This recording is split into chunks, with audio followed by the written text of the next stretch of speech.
In the modern sports discourse, some debates are considered settled. The earth is round, water is wet, and the greatest basketball player of all time is either a ghost from Chicago or a king from Akron. The statistical case for LeBron James is frankly overwhelming. A battering ram with the mind of a chess grandmaster. His career is a monument to sustained statistical excellence. The debate, we are told, is over. Kobe Bryant is an all-time great, and yet it isn't. Because basketball, despite the best efforts of spreadsheets and algorithms, is not played on paper. It's a game of skill, of will, and of moments. And if you re-examine the evidence, not just the numbers, but the how and the why, a different conclusion emerges. An argument for the man who didn't just accumulate greatness, but mastered the art of winning. The argument for Kobe Bryant.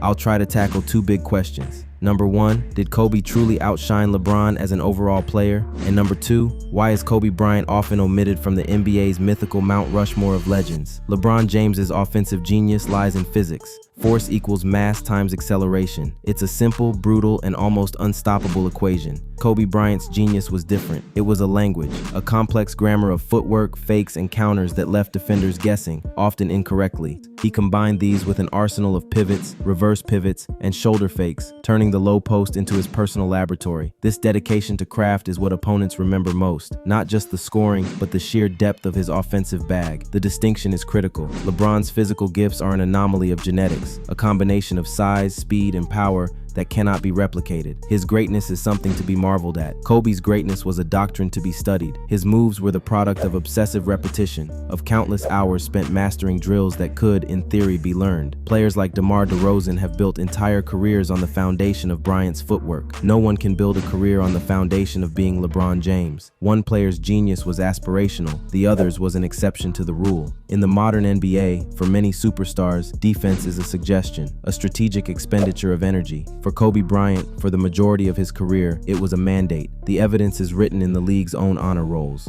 Over his 20-year career, Bryant was selected to the NBA's all-defensive team 12 times. 9 of those were first-team selections, a record he shares with Michael Jordan, Kevin Garnett, and Gary Payton for the most all-time. LeBron James, for all his defensive versatility, has been named to 6 all-defensive teams in his career. The numbers reveal a fundamental difference in approach. LeBron's defensive honors are clustered in his physical prime, from 2009 to 2014, a testament to his ability to shift into a dominant defensive gear when required. Kobe's selection spanned more than a decade, from 2000 to 2012, indicating a consistent baseline identity as an elite two-way player. Critics suggest his last couple of honors were ceremonial, a lifetime achievement award for a decade of terrorizing opposing guards. A fair point, perhaps, but one must first build the reputation that warrants such a ceremony. For Kobe, elite defense wasn't a switch to be flipped, it was a non-negotiable part of the job. This philosophy was built on 5 pillars: to be passionate, obsessive, relentless, resilient, and fearless. It was an approach that treated every obstacle, every injury, every failure as an opportunity to rise. No moment better exemplifies this than the 2000 NBA Finals. He missed Game 3. For most players, the series would be over. But Kobe viewed pain differently. He spent the next 5 days undergoing intensive therapy, meticulously studying what his body could and couldn't do, altering his game to dominate within his new physical constraints. He returned for Game 4 in Indiana. With the game on the line and the team's anchor on the bench, the responsibility fell to the 21-year-old playing on one good ankle. This is the moment most players and most teams break. The Mamba mentality wasn't just about 4 a.m. workouts. It was a force multiplier. It was an active, in-game psychological weapon that allowed him to override physical reality. It's an attribute that cannot be captured by any advanced statistic, but it is fundamental to understanding how he won. The ring count is simple: Kobe 5, LeBron 4. But the story of those rings is anything but. The path to a championship is not created equal. For much of their respective careers, the Western Conference was a murderer's row of contenders, while the Eastern Conference was comparatively weaker. This context is amplified when considering their supporting casts. LeBron's championships were won with teams he helped assemble, super teams featuring other perennial all-stars and future Hall of Famers in their prime, like Dwayne Wade, Chris Bosh, Kyrie Irving, and Anthony Davis. After Shaquille O'Neal, Kobe's championships in 2009 and 2010 came with one other all-star, Pau Gasol, surrounded by a deep and complementary but not superstar-laden cast of role players. This reveals 2 distinct models of difficulty. LeBron's career represents a final boss model. Finish him! a relatively clear path to a showdown against a single, formidable opponent. Kobe's represents a war of attrition, surviving multiple high-level threats in a row just to earn a finals berth. To argue for Kobe is to argue that the latter model is a greater test of a player's leadership and endurance, especially when leading teams with less top-end talent. It reframes his 5-2 finals record against LeBron's 4-6. Simply reaching the finals 7 times from the brutal West of the 2000s is, in itself, a monumental achievement. Jordan's heir apparent, the psychotic scoring machine versus the oversized playmaker. The psychotic scoring machine is the domain of Michael Jordan and Kobe Bryant. Their game is an art form built from the mid-range out, a brutal ballet of impeccable footwork, jab steps, pump fakes, and impossibly difficult fadeaway jumpers. They are masters of isolation, basketball assassins whose primary unshakable instinct is to score on their direct opponent. Their greatness is a personal, almost selfish, quest for domination. They see the game as a series of one-on-one duels, and their purpose is to break the will of the man in front of them. As one analysis puts it, Jordan wasn't there to pass, he was there to put the ball in the basket. The oversized playmaker. This is the kingdom of LeBron James, but its lineage traces back to Magic Johnson. LeBron is a strategic force of nature, a grandmaster playing chess on a hardwood board, all while inhabiting the body of a Hall of Fame power forward. His primary instinct is not to score, but to manipulate the entire 5-man defensive unit. He leverages his immense physical gravity to bend defenses to his will, creating advantages and open shots for his teammates. He is, as Magic Johnson himself has stated, a modern version of himself, a floor general whose ultimate goal is to control the flow of the entire game, not just his individual matchup. Kobe Bryant did not simply admire Michael Jordan. He deconstructed him, studied him with the obsessive focus of a religious scholar, and downloaded his essence into his own being.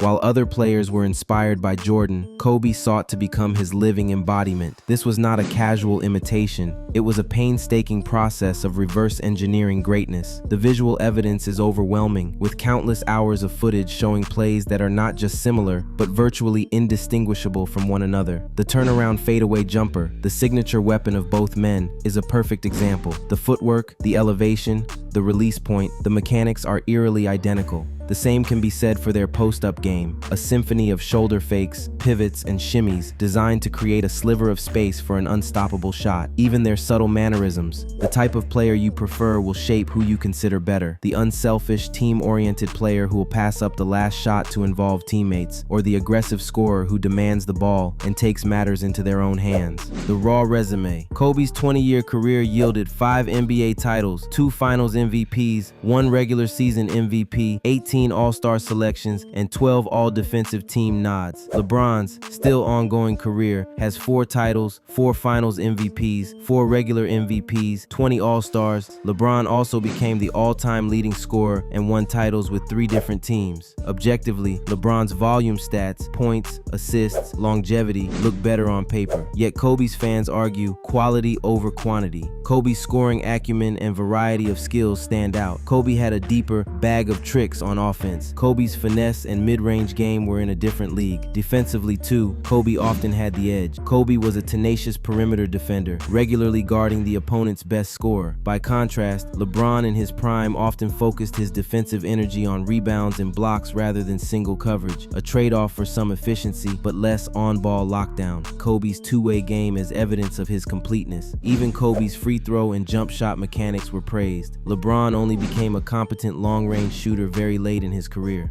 In short, LeBron's resume is spectacular on paper, leading scorer, 4 MVPs, etc. But Kobe's versatility and instinctive basketball IQ convinced many experts that in a head-to-head skills comparison, Kobe was more complete. The clutch factor and Mamba mentality. Beyond stats, Kobe's persona and clutch exploits are legendary. The term Mamba mentality, a blend of relentless confidence, work ethic, and cold execution, was Kobe's ethos. He sought the last shot, thrived under pressure, and played hurt hurt. For example, in the 2012 NBA All-Star Game, an exhibition, Kobe publicly chewed out LeBron for not taking a final shot. He yelled at James to shoot the fucking ball when LeBron passed up 2 last-second chances. This moment, captured on video, became an instant classic. It showed Kobe's killer instinct and just a hint of irony. Even ESPN noted it at length, highlighting that Bryant was essentially scolding LeBron for not being Kobe. This moment right here is exactly why I've never been a fan of LeBron James. When I play, I want the last shot. I want every shot. So watching him defer in big moments just blows my mind, especially from someone who can literally drive to the basket and score whenever he wants. I just can't relate to that kind of passiveness, but I digress. On a deeper note, Kobe repeatedly played through pain and ill health. Bryant led his Lakers to a 2010 NBA Finals championship while suffering an avulsion fracture and a tear of the radial-collateral ligament in his pinky finger on his shooting hand, and played nearly 48 minutes in a 2013 playoff game with a severely sprained ankle. His final career game in 2016, he scored 60 points while gutting through a nagging shoulder injury. By contrast, LeBron's style is more about preserving his body, which has paid off in longevity, admittedly. Kobe's willingness to suffer became part of why teammates and rivals dubbed him the toughest player they knew.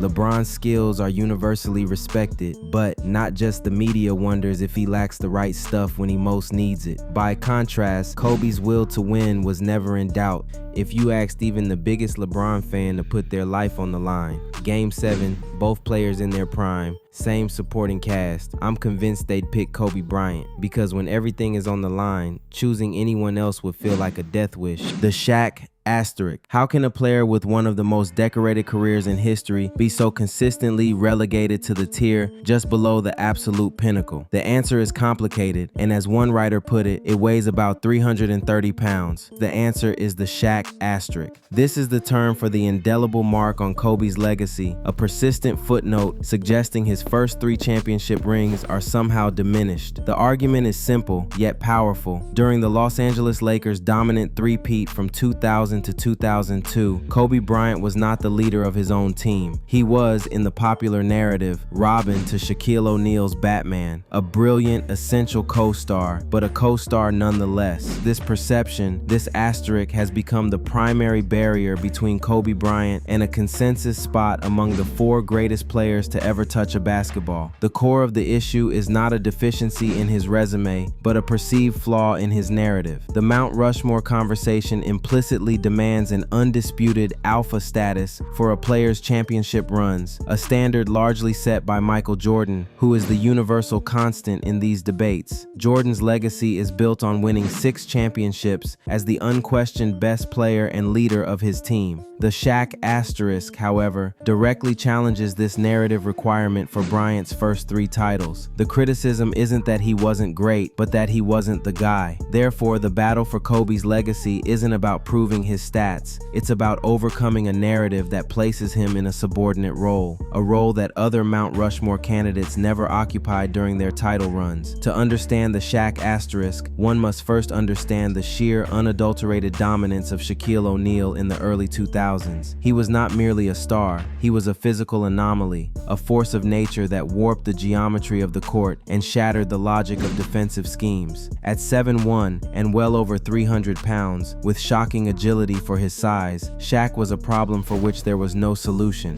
He was the league's most valuable player in 2000, the anchor of a dynasty, and by any measure, the most dominant player in the world. This context is crucial, as it explains why the perception of his leadership was so absolute, and why any player next to him, no matter how brilliant, would be seen as secondary. A detailed analysis of the Lakers' three-peat from 2000 to 2002 reveals a clear and undeniable hierarchy. In virtually every significant statistical category, O'Neal was the team's engine. During that 3-year regular season stretch, Shaq averaged 28.6 points and 12.4 rebounds with a true shooting percentage of 58%. In contrast, Kobe averaged 25.4 points and 5.9 rebounds with a 55% true shooting percentage. Beyond the raw numbers, Shaq's dominance was reflected in advanced metrics and league-wide recognition. He was a top 3 3 finisher in MVP voting in all 3 seasons, winning the award in 2000. Kobe, meanwhile, only cracked the top 5 in MVP voting once during that period. This statistical gap became even more pronounced when the lights were brightest. Across the 3 championship playoff runs, Shaq's averages swelled to 29.9 points and 14.5 rebounds per game. Kobe was spectacular in his own right, averaging 25.3 points, but was clearly the second option. It was in the NBA Finals where the distinction became irrefutable. In those 3 championship series, Shaq elevated his game to a historic level, averaging an astonishing 35.9 points, 15.2 rebounds, and 2.9 blocks per game on 59% true shooting. Kobe's production, meanwhile, dipped to 22.0 points per game on 51% true shooting. The disparity is the statistical bedrock of the asterisk. It is the reason Shaq was the unanimous winner of all 3 Finals MVP awards, the ultimate prize that cements a player's status as the team's leader on the biggest stage. While the numbers and the narrative of the time overwhelmingly favored Shaq, labeling Kobe Bryant a mere sidekick is a gross oversimplification that ignores his critical contributions and rapid evolution. As one observer noted, they were a 1-2 punch, not a hero and his helper. By the 2002-03 season, Bryant was averaging 30 points per game for the first time and finished ahead of O'Neal in MVP voting, signaling a clear shift in the team's balance of power. In the years following Shaq's departure, Kobe Bryant embarked on a journey of transformation. Initially, he unleashed a torrent of individual brilliance, including his legendary 81-point game and back-to-back scoring titles. But these feats felt hollow as the Lakers floundered in mediocrity. The criticism that he was a selfish player who couldn't lead a team to victory seemed to be proven true. The turning point came with the 2007-08 season. Bolstered by the mid-season acquisition of Pau Gasol, Kobe led the Lakers to the best record in a stacked Western Conference. He averaged 28.3 points, 6.3 rebounds, and 5.4 assists, earning his first and only regular season MVP award. But more important than the statistics was the evolution in his leadership. This was the year he seemed to put everything together on the court as the clear leader of the team, becoming more trusting of his teammates and channeling his immense drive into collective success. He had finally learned, as his old coach Phil Jackson once told him, that he couldn't prosper until he stopped trying to do it alone. The next 2 seasons represented the climax of Kobe's career-long quest for validation. He wasn't just playing for a trophy, he was playing for his historical identity. The 2009 championship run was a masterpiece of controlled dominance. That championship, his first as the undisputed leader, was the one that redefined his career and finally ended the Shaq discussions. LeBron James will own the record books. Michael Jordan owns the consensus, but Kobe Bryant owns the moment of the shot itself. To have your name become a verb, an incantation for success at the buzzer, is a unique form of immortality. Kobe is often left out of the Mount Rushmore of greatest players, perhaps because many see him as an imitation of the greatest to ever play. But to me, that's exactly what makes him so remarkable. He wasn't just imitating greatness, he was the closest thing we've ever seen to it. Like, subscribe, and share. Tell me if Kobe Bryant is in your Mount Rushmore of greatest basketball players ever. Thanks for watching.